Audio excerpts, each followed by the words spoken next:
118 telah terbit dan memperlihatkan berbagai hal menarik. Dalam video kali ini, channel Terawakun akan membahas tentang chapter terbaru ini dengan memberikan pendapat dan juga beberapa teori. Chapter kali ini berjudul Menjadi Bebas. Cerita dimulai dengan memperlihatkan robot kuno yang terlempar dan jatuh ke lautan akibat serangan dari Gorosei Warkuri. Berhubung sang robot memiliki ukuran tubuh yang sangat besar, maka para marinir yang berada di kapal-kapal pun panik saat robot itu terjatuh. Saat sang robot terjatuh, sekilas Haishin Dendenmushi disorot dan terdengar perkataan lanjutan dari Vegapunk. Vegapunk berkata namanya adalah, dan sebelum perkataannya selesai, Dendenmushi itu mati total. Bila kita menghubungkan penggalan-penggalan kata Vegapunk yang terputus mulai dari chapter lalu, maka perkataannya adalah, untuk para penyandang di antara kalian ada titik-titik. Lalu perkataan tersebut terputus dan disambung dengan namanya adalah. Lalu lagi-lagi siarannya terputus. Dari sana dapat ditarik kesimpulan bahwa sang ilmuwan itu ingin mengatakan bahwa di antara para di ada seseorang yang menjadi reinkarnasi dari Joy Boy dan akan menjadi tokoh kunci dalam perang melawan pemerintah dunia. Jika ini yang ingin dia katakan, maka tentu yang Vegapunk maksud adalah Luffy. Kembali ke cerita utama, robot kuno yang tenggelam bertanya Joy Boy ada di mana. Sebab tadi dia bisa merasakan kehadiran dari sosok itu. Untuk memastikan bahwa robot itu telah tenggelam, ada momen di mana Warkuri menatap tajam ke lautan. Setelah itu diperlihatkan reaksi dari berbagai tempat di seluruh dunia ketika siaran dari Vegapunk berakhir secara mendadak. Dalam reaksi-reaksi tersebut ada Koza di kerajaan Alabasta, Leo dan Rebecca di kerajaan Dressrosa, dan orang-orang lain di tempat berbeda. Kembali ke Pulau Egghead, di sana Gorosei bertanya kepada York ada berapa klon Vegapunk yang tersisa. York pun menjawab selain dirinya, masih ada Lilith yang berada di Labo Pes dan Atlas yang berada di pantai timur. Mereka berdua juga memiliki akses ke Punk Record dan mempunyai pengetahuan yang mungkin sama dengan Vegapunk asli. Maka para Gorosei pun menjadikan Lilith dan Atlas sebagai target untuk dihabisi. Pemerintah dunia sudah memiliki York, sehingga tak perlu ada lagi sosok jenius lain seperti itu.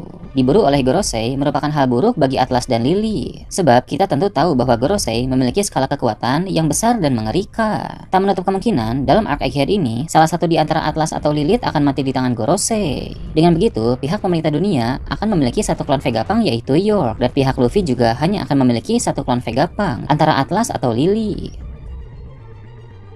Di pantai timur, Luffy, Dory, dan Brogy telah naik ke kapal bajak laut Giant Warrior. Di kapal tersebut pun ada Sanji, Franky, dan Bonnie. Mereka telah berkumpul dan siap untuk berlayar walau dihalangi oleh pasukan angkatan laut. Terlihat Vice Admiral Bluegrass dan Vice Admiral Doll yang dalam chapter lalu begitu merepotkan, kini sudah diatasi oleh Bonnie. Kedua wanita itu diubah menjadi anak kecil sehingga mereka hanya bisa marah dan malu tanpa bisa melakukan apa-apa. Di atas kapal para raksasa, tampak Luffy senang bertemu kembali dengan Oimo dan Kashi. Lalu terlihat Sanji menghubungi Nami untuk melapor bahwa mereka yang ada di kapal raksasa telah mulai berlayar.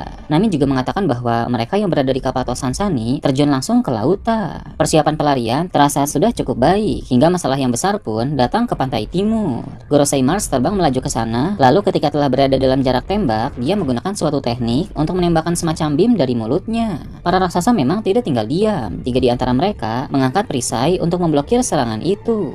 Namun serangan Mars terlalu kuat sehingga ketiga raksasa itu pun terjatuh sambil mengeluh kepanasan dan sebagian kapal pun kini menjadi terbakar. Dory dan Brogy sebagai kapten bajak laut raksasa tampak kesal melihat kelakuan Gorosei. Mereka berdua menyadari bahwa para monster itu tidak akan membiarkan mereka lolos dengan mudah. Tanpa mereka sadari, Luffy ternyata sudah makan sampai kenyang di dapur kapal. Tenaganya kini telah terisi penuh kembali. Luffy pun segera memasuki mode Gear 5 dan saat dia melakukan hal tersebut, terjadi gempa yang membuat air laut di sekitar mengalami kenaikan. Kemungkinan besar hal ini pertanda bahwa kekuatan Luffy telah mengalami peningkatan. Dalam mode Gear 5 yang sekarang, dia akan mampu menggunakan kemampuan tersebut dengan lebih optimal dan menciptakan jurus-jurus baru yang lebih efektif untuk digunakan melawan Gorosei. Saat telah dalam mode Gear 5, Luffy pun memotivasi Bonnie untuk ikut bertarung bersamanya dan menghajar Gorosei. Awalnya, Bonnie merasa tidak mampu, tapi pada akhirnya gadis itu menggunakan teknik Distorted Future dan berubah menjadi Nika sama seperti Luffy. Bahkan Bonnie dan Luffy pun sama-sama memasuki mode Nika raksasa dan siap untuk bertempur.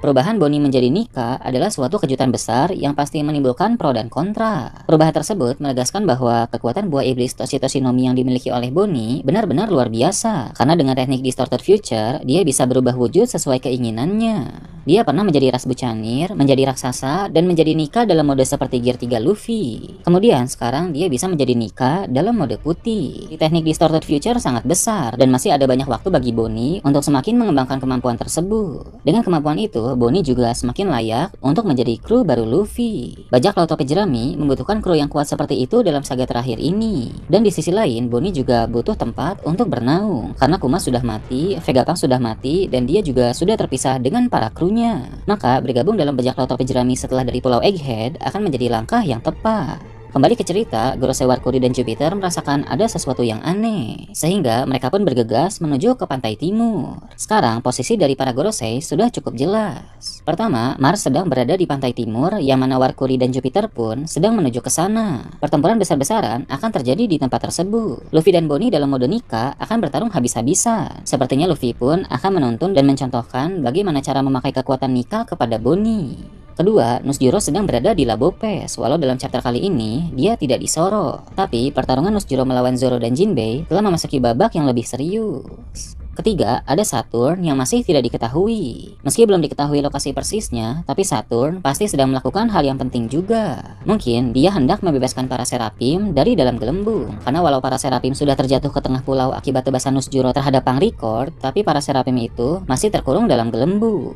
Pada bagian akhir chapter, ada panel yang kembali menampilkan robot kuno. Walau sudah tenggelam, tapi dia masih aktif. Robot kuno pun bisa merasakan kehadiran dari Nika, dan kemudian chapter berakhir di sana. Jelas bahwa robot kuno akan segera bangkit dari dalam laut, dan mulai bertarung di pihak Luffy. Ketika berada di dekat Luffy, energi sang robot itu akan terisi penuh. Dalam chapter-chapter lalu, robot kuno hanya sekedar bangkit dan berjalan. Dia membiarkan dirinya ditembak oleh kapal-kapal angkatan laut, dan dia juga tidak melakukan apa-apa saat diserang oleh Gorosei. Sepertinya itu karena energi dari sang robot belum terisi penuh. Ketika nanti dia berada di dekat Luffy dan energinya sudah terisi penuh, maka sang robot pun akan memperlihatkan kemampuan-kemampuan yang dia miliki untuk membuktikan seberapa hebat teknologi dari abad kekosongan.